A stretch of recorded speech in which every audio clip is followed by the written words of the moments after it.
Hello everyone, कैसे हैं आप सब। आज हमारा बर्ड जो है वो 5 दिन का हो गया है और हमने जो है ऑटोमेटिक ड्रिंकर लगा दिए हैं। ये आप देख सकते हैं कि बच्चा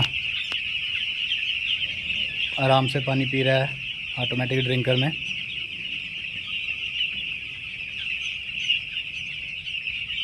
तो ये चीज़ आपने नोट करनी है कि जब आपका बच्चा बड़े ड्रिंकर में कंफर्टेबली पानी पीने लग जाए तो आपने जो है छोटे चिक्स ड्रिंकर जो हैं वो कम कर देने हैं फार्म में। एकदम से सारे नहीं निकाल देने। जैसे आपने अगर 2% लगाए हुए थे तो आप उसको 1% कर दीजिए और 1% ड्रिंकर आप निकाल दीजिए बीच में से और ऑटोमेटिक ड्रिंकर लगा दीजिए। फिर 2 दिन के अंदर आप जब बच्चा सारा ऑटोमेटिक ड्रिंकर पे डिपेंड हो जाएगा तो आपके जो चिक्स ड्रिंकर हैं वो ऐसे ही भरे रहेंगे। जब आपका चिक्स ड्रिंकर खाली होना बंद हो जाए तब आपने उनको निकाल देना है। इसका मतलब कि जो है बच्चा वो सारा बड़े ड्रिंकरों में पानी पीने लग गया है। और ये मैं आपको दिखाता हूँ कि हम जो है वो चिक्स ड्रिंकर लगाने का क्या तरीका है ना, ऑटोमेटिक ड्रिंकर। ये आप देख सकते हैं कि जैसे हमने इसको ड्रिंकर को लगाया है तो इसका जो वाटर लेवल है वो यहाँ से मेंटेन होता है। ये जो एक स्क्रू है इसके नीचे, इसको आप जितना टाइट करेंगे आपका जो वाटर लेवल है ड्रिंकर का वो उतना ही बढ़ता चला जाएगा और जितना आप उसको लूज़ करेंगे वो कम हो जाएगा। तो आपने ये ध्यान रखना है कि जिस टाइम आपने ड्रिंकर लगाने हैं तो जिस टाइम आपने लगाए हैं ऑटोमेटिक ड्रिंकर तो आपने इसका जो वाटर लेवल है वो इतना रखना है कि आपके ड्रिंकर में 90% तक पानी हो, 80 से 90 के बीच में, और बिल्कुल थोड़ा थोड़ा खाली हो ऊपर से। इससे ये होगा कि आपका जो बर्ड है वो इजीली पानी पिएगा, क्योंकि अगर आप इसका वाटर लेवल कम रखेंगे तो आपके बर्ड की जो चोंच है वो पानी तक नहीं पहुंचेगी। और अगर आपका बर्ड जो है वो पानी कम पिएगा तो उससे भी आपको पता है कि ई कोलाई या गोट वगैरह की प्रॉब्लम आपके बर्ड में आ सकती है। तो आपने ये ध्यान रखना है कि जिस टाइम आपने ऑटोमेटिक ड्रिंकर लगाना है तो आपके जो ड्रिंकर का वाटर लेवल है वो 80 से 90 के बीच में हो। और जैसे जैसे आपका बर्ड जो है वो बड़ा होता जाएगा तो आपने वो वाटर लेवल थोड़ा थोड़ा करके कम कर देना है और बड़े बर्ड तक आप उसको 60% तक लेके आ सकते हैं। और आज हमने स्पेस भी दिया है बर्ड को। मौसम बहुत अच्छा है, बहुत अच्छी धूप निकली हुई है आज। और अभी हम जैसे दिन में थोड़ी और गर्मी होगी तो थोड़ा थोड़ा बर्ड को यहाँ से वेंटिलेशन भी देंगे,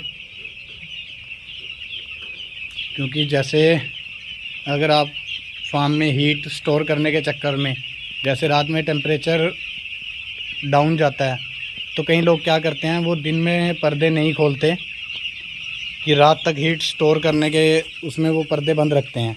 तो उससे आपके फार्म में और बर्ड में कई प्रॉब्लम आती हैं। जैसे आपके बर्ड के पेट में पानी भरने लग जाता है जिसको एसाइटिस बोलते हैं। तो एसाइटिस की प्रॉब्लम भी इसी वजह से आती है कि अगर आप बर्ड को प्रॉपर वेंटिलेशन नहीं देते। और दूसरा जो है वो आपका फार्म जो है वो नीचे से जो आपका बिछावन है वो गीला होना शुरू हो जाता है ह्यूमिडिटी की वजह से। तो वो आपका फार्म जो है वो सूखता भी नहीं है। तो उससे भी बर्ड में आपको पता है कि कोक्सी वगैरह की प्रॉब्लम आती है अगर आपका फार्म नीचे से गीला रहेगा तो। ये आप देख सकते हैं हमारा फार्म पूरा सूखा है इस टाइम। जो फार्म को सूखा रखने की मैनेजमेंट है वो सिर्फ पर्दे से आप कंट्रोल कर सकते हैं। बर्ड को प्रॉपर वेंटिलेशन देके आप फार्म को सूखा रख सकते हैं और उससे आप देखेंगे कि बर्ड की ग्रोथ भी अच्छी रहेगी। तो इस चीज़ का आपने ध्यान देना है कि सर्दी में हीट बढ़ाने के लिए आपने ऐसा नहीं करना कि बच्चे को वेंटिलेशन ना दी जाए। अगर आप पर्दे नहीं भी खोलना चाहते तो यहाँ छत से भी वेंटिलेशन दे सकते हैं। जैसे अभी हमने देखिए दी हुई है यहाँ से, तो आप बर्ड को छत से भी वेंटिलेशन दे सकते हैं। आज जो है हमने जो फीडर है हमारे चिक्स फीडर, उनको हमने बड़े स्टैंड पे कर दिया है और आप देख सकते हैं कि बर्ड आराम से उसमें फीड खा रहा है।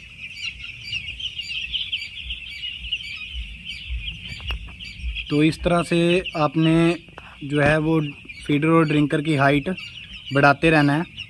इससे ये होता है कि आपका जो बर्ड है वो बैठ के फीड नहीं खाता,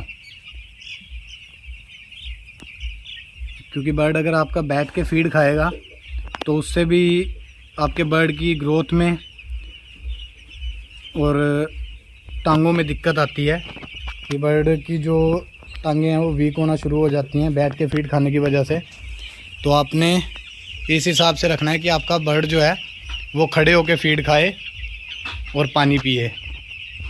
और एक जो आपने सर्दी के फ्लोक में ध्यान रखना है कि जैसे हम ये पार्टीशन वाला तिरपाल लगाते हैं, तो आपने इसका एक ध्यान रखना है कि इसके पीछे भी आपने एक तिरपाल और लगानी है। उससे ये होता है कि जैसे मैं आपको दिखाता हूँ,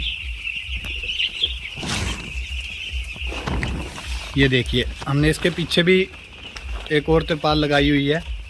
तो इससे ये होता है कि जैसे आपका फार्म अभी पीछे जहाँ पर आपका बर्ड नहीं गया, वहाँ से जो है ठंडी हवा जो है सीधा सामने वाले पल्लड़ पे नहीं लगती, उस तिरपाल पे नहीं जाएगी, तो आपका जो टेम्परेचर है रात में वो बढ़िया मेंटेन रहेगा। तो ये आपने एक ध्यान रखना है कि 2 तिरपाल लगानी है, एक ये लगी हुई है, एक इससे आगे है।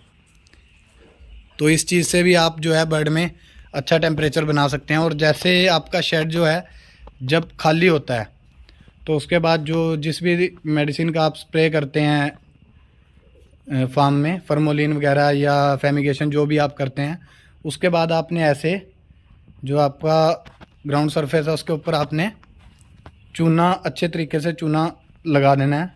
इससे ये होता है कि आपके अगर फार्म में स्प्रे के बावजूद भी कोई वायरस वगैरह बचता है फार्म में, तो वो आपका ख़त्म हो जाता है इस हिसाब से। और फीड को आपने आप देख सकते हैं कि हमने कैसे ये फीड का जो है स्टैंड बनाया हुआ है और इसके ऊपर हम फीड रखते हैं।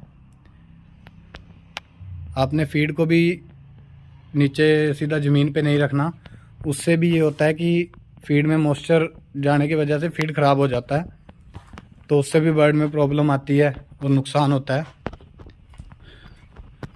ये आप देख सकते हैं कि जैसे मैंने सारे फार्म में चूना लगाया, जितना मेरा फार्म अभी पीछे बाकी है सब पे चूना लगा हुआ है।